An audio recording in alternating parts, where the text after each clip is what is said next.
نشریه محلی کانکریت نرو خبر داد که مقامات تفتیشاتی افراد گمان برشونده در قتل وحشیانه یک دختر توجیک در ولایت لنینگراد را بازداشت کردند. این دختر را با یک بیرامی مخصوص کشته سپس چشمانش را کنده گرفته بودند.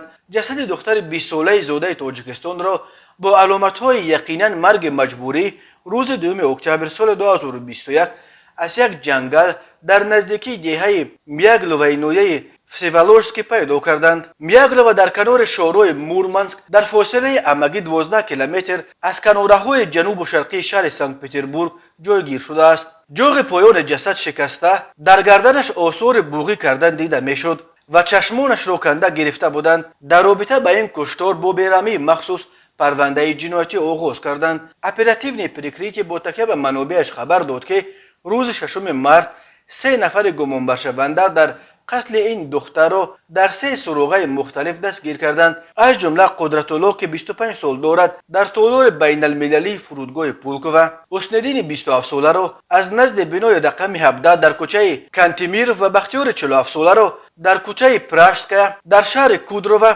دستگیر کردند. از این شمار بختیار علاقه شهروند روسیه شده در ولایت نووگورود ثبت نام داشته است. بنا به معلومات تفتیشات روز 18 سپتامبر سال 2021 این 3 مرد زاده تاجیکستان آن دختر جوان را با ماشین فولکسواگن جیتا به یک جنگل در نزدیکی دهه میاگلوو برده در زمینه خصومت شخصی به بدن او از پیستولت تروماتیکی 2 تیر خالی کردند و سپس او را با یک آهن تا مردن کوفتند. بعد کشتن آنها چشمان دختر را به کدام دلیل کنده گرفتند.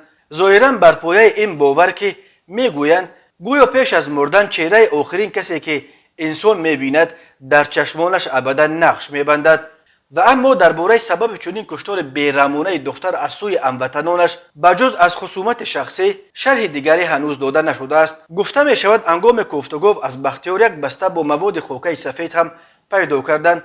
این مواد را برای تشخیص فرستادند تا معلوم کنند که مواد مخدر است یا یگان چیز دیگر.